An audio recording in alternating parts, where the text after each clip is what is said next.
여러분 모두 우리 익수수 가족들 한 분 한 분 올 한 해 열심히 살아내시느라 수고 많으셨습니다. 살아내시느라 라고 이렇게 표현을 했는데요, 살다 살아가다 뭐 이런 말은 있는데 살아낸다 라는 이 표현이 적합하고 또 이 맞는 표현인지 좀 궁금해서 검색을 해봤습니다. 아니나 다를까 누군가가 이 표현이 맞는 것이냐고 국립국어원에 물어놨더라고요. 그래서 그곳에서 이렇게 답을 달아놨습니다. 제가 그대로 읽어드리면, 살아내다 이게 맞는 말입니까? 라고 물었었는데요, 내다, 그러니까 살아내다 할 때 그 내다는 말이 앞말이 뜻하는 행동이 스스로의 힘으로 끝내 이루어짐을 나타내는 말의 의미로 주로 어떠한 행동을 나타내는 동사 뒤에 쓰이며 그 행동이 힘든 과정임을 보일 때 씁니다. 살다가 힘든 과정의 행동이라고 본다면 살아내다라는 말처럼 쓸 수 있겠습니다. 이렇게 이제 답을 해놨더라고요. 이게 한마디로 사는 게 쉬워요, 힘들어요? 힘든 거예요. 이거 굉장히 힘들다고 하죠. 액센트를 강하게 넣으시는데 특별히 힘드셨나 봐요. 힘들죠. 좀 특별히 힘들고 덜 힘들고 차이지 힘듭니다. 그 힘든 일을 한 해 동안도 열심히 최선을 다해서 해내요 이기셨다는 얘기예요. 살아내느라 수고 많으셨습니다. 할아버지 할머니로 살아내느라 수고 많으셨습니다. 아버지 어머니로 살아내느라 수고 참 많으셨습니다. 또 반대로 아들로 딸로 또 때로는 사위로 며느리로 살아가느라고 살아내시느라고 또 수고 많으셨습니다. 특별히 아내로 남편으로 한 해 또 살아내느라고 고생 많으셨습니다. 어떤 이는 사업하느라 고생 많으셨고, 또 어느 분은 직원으로, 때로는 구직자로, 또 때로는 학생으로 살아내느라 고생 많으셨습니다. 동료와 친구, 선배와 후배로 그 역할 감당하느라고, 그렇게 살아내느라고 또 수고 참 많으셨습니다. 무엇보다 하나님을 기쁘시게 하는 삶을 살아내시느라, 또 익수수 교회의 한 가족으로 일원으로 살아내시느라 수고 참 많으셨습니다. 이런 의미에서 한 해를 열심히 살아내신 우리 익수수 가족들 마음을 담아서 진심으로 한번 이렇게 축복하면 어떨까요? 고생 많으셨어요. 그리고 미안하고 고마워요. 한번 여러분 곁에 계신 분들 한번 한 해 동안 고생 많으셨어요. 그리고 미안하고 또 고맙습니다.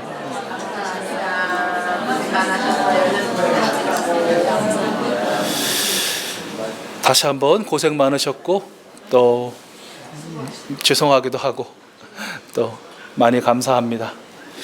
그런데 물론 그 힘든 삶을 살아낸 것이 우리 당사자 본인들 여러분들 한 분 한 분이 맞습니다마는, 그러나 그 삶을 살아내게 하신 분은 따로 있더라라는 것이에요. 그리고 살아낼 수 있는 이유도 따로 있더라라는 것입니다. 바로 오늘 말씀에서 확인할 수 있듯이 주님께서 베풀어 주신 변함없는 사랑 때문이다. 아멘. 그 힘든 역경에 그 한 해 잘 살아내신 것, 열심히 살아내신 것, 하나님께서 베풀어 주신 변함없는 사랑 때문인 줄로 믿고 다시 한번 그렇습니다, 아멘으로 화답하는 우리 익수수 가족들 되길 바랍니다. 아멘. 우리 7절 말씀 한번 같이 읽어봤으면 좋겠는데요, 집사님 우리 7절 말씀 같이 읽을 수 있도록 도와주세요. 7절 같이 읽겠습니다. 시작. 나는 주님께서 베풀어 주신 변함없는 사랑을 말하고 주님께서 우리에게 하여 주신 일로 주님을 찬양하였습니다. 주님께서 우리 모두에게 베푸신 은혜, 그의 긍휼과 그의 풍성한 자비를 따라서 이스라엘 집에 베푸신 크신 은총을 내가 전하렵니다. 우리가 정말 아무리 생각해 보아도 주님께서 베풀어 주신 변함없는 사랑 때문에, 그리고 주님께서 은혜와 긍휼과 자비의 은총을 우리 가정과 우리 교회와 우리 나라에 베풀어 주셨기 때문에 우리는 비로소 살아낼 수 있었다라고 또 고백할 수밖에 없을 것 같습니다. 여러분, 이 시간 한번 잠시 생각해 보십시오. 올 한 해 그 누구도 아닌 바로 여러분에게 베풀어 주신 변함없는 하나님의 사랑과 은혜의 어떠함을 잠시 한번 생각해 보시겠습니까?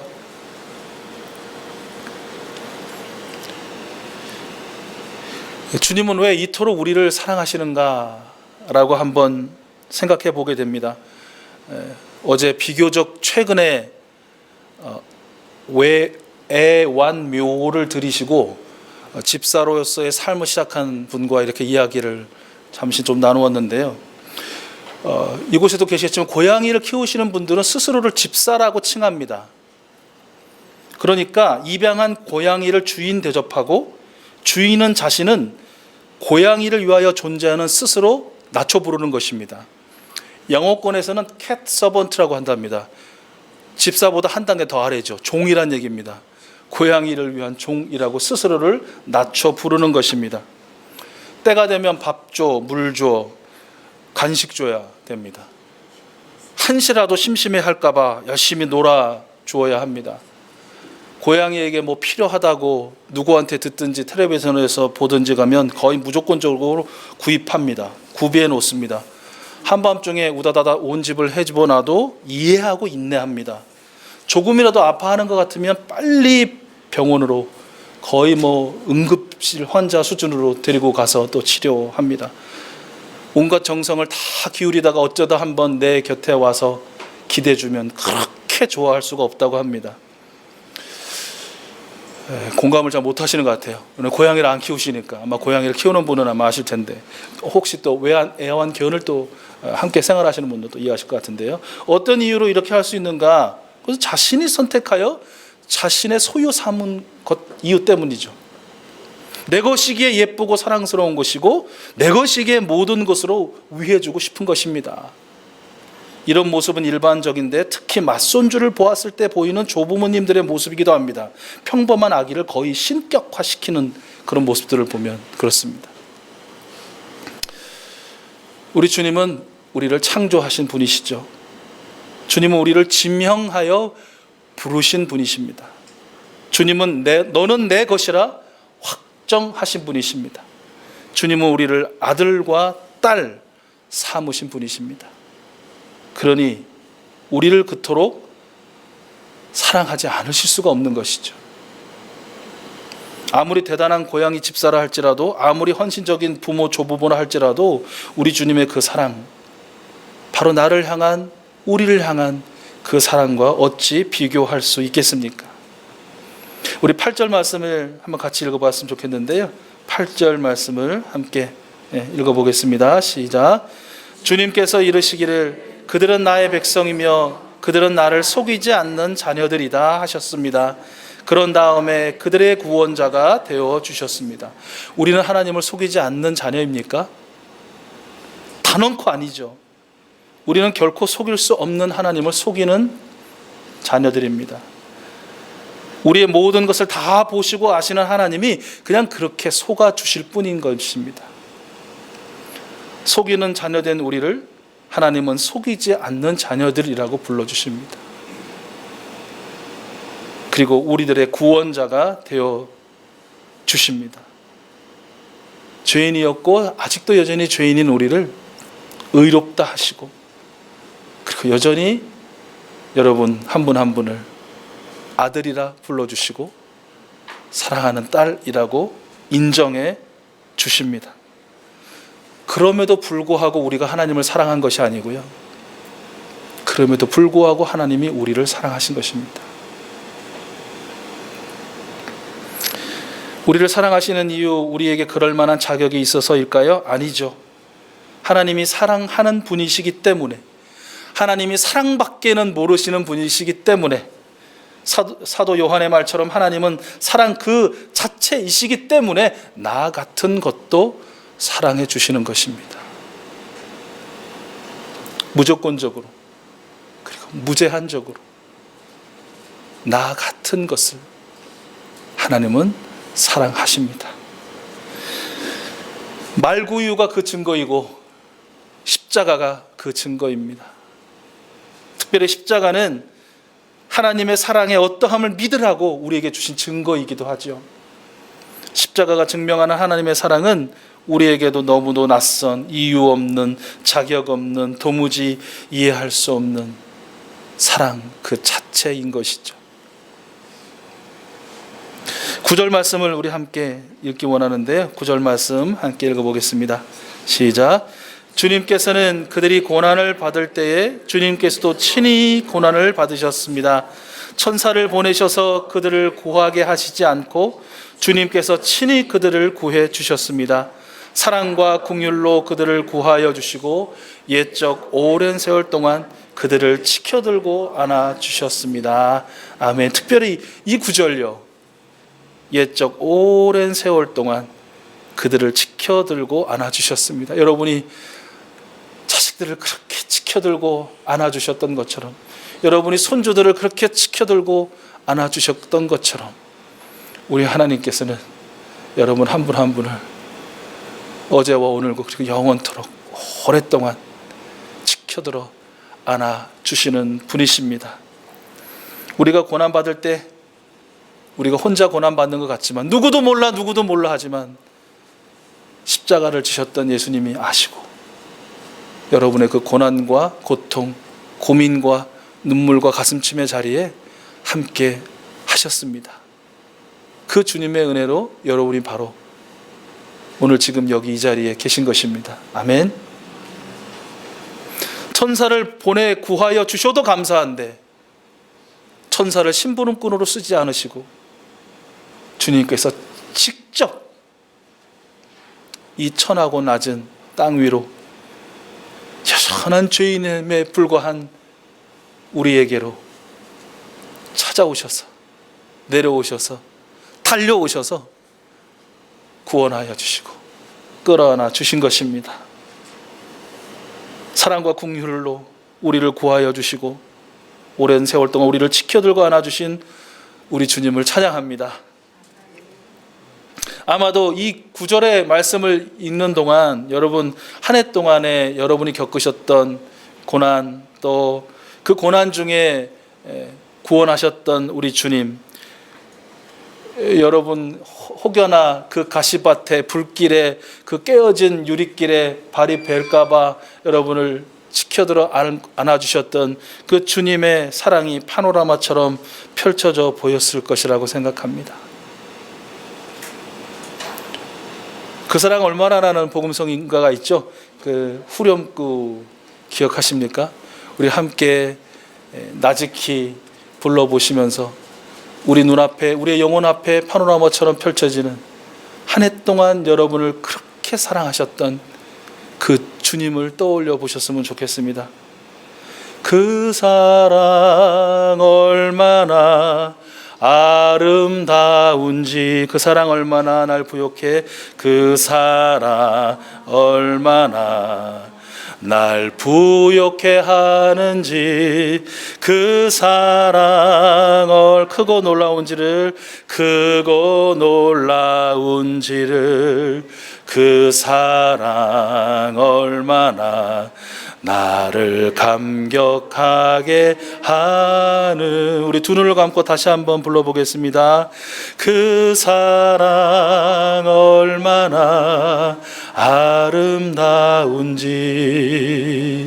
그 사랑 날 부욕해 하는지, 날 부욕해 하는지, 그 사 얼마나 크고 놀라운지, 나 크고 놀라운지를, 그 사랑 나를 감격하게 하는지, 감격하게 하는, 우리 마지막으로 다시 한번 그 사랑 얼마나 아름다운지, 놀라운지 그 사랑 날 부욕해 하는지 그 사랑 얼마나 크고 놀라운지를 그 사랑 얼마나 나를 감격하게 하는지.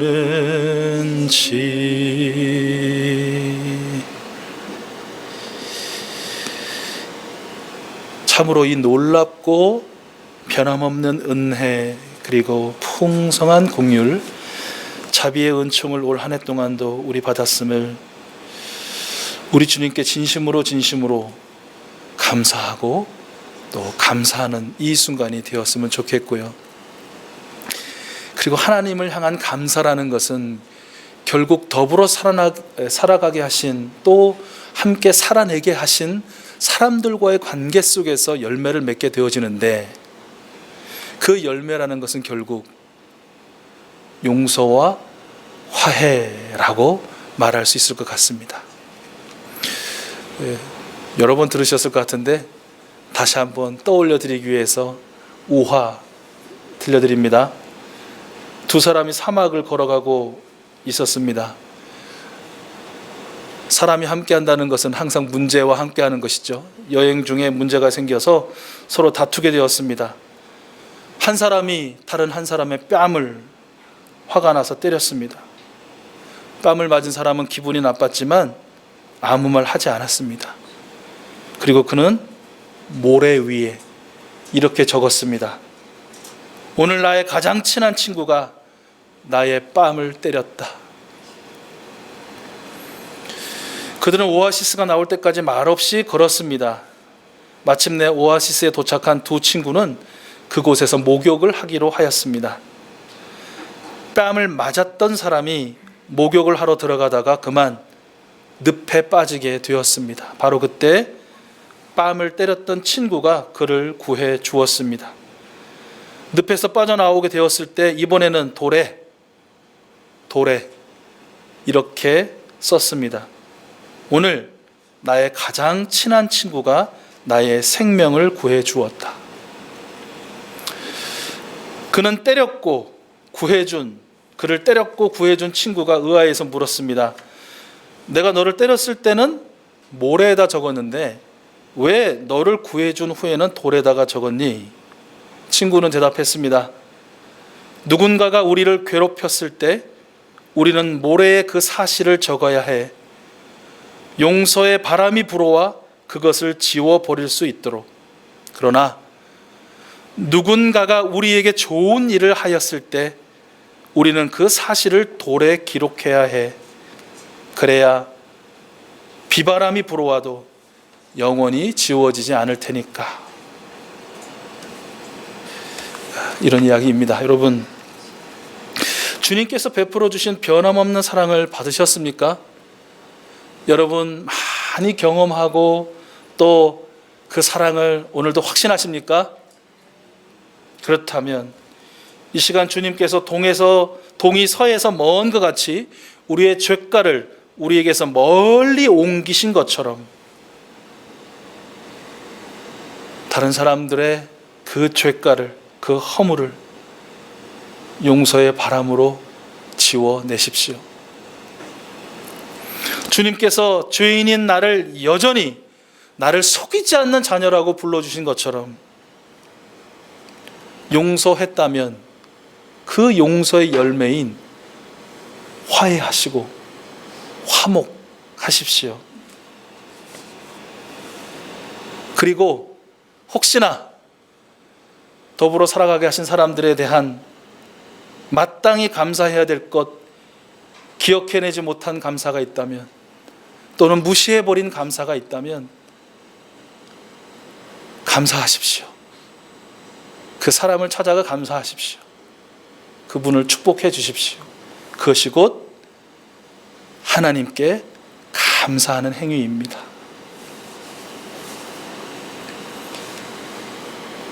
여러분이 하나님의 사랑을, 그 변함없는 사랑을 받으시고 경험하시고 다른 사람을 용서하고 그와 화해하는 것이 어렵습니까? 아니면 하나님께서 여러분을 이해하시고 용서하시는 게 어려울 거라고 생각하십니까?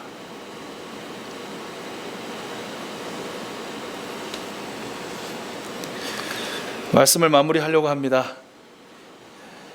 주님께서 베풀어 주신 변함없는 사랑으로 올 한 해 열심히 살아내신 우리 이수수 가족들 여러분, 이틀 반 남았다고 할 수 있을까요? 얼마 남지 않은 이 한 해가 다 가기 전 우리 주님께 그 사랑에, 그 자비에, 그 은총에 감사하는 마음으로 관계에서의, 모든 관계에서의 용서, 화해, 화목, 그리고 무엇보다 진정한 감사의 열매를 맺을 수 있기를 축복합니다. 이것은 저의 바람, 저의 축복이 아니라 우리 하나님의 바람이시요 우리 하나님의 축복인 것입니다.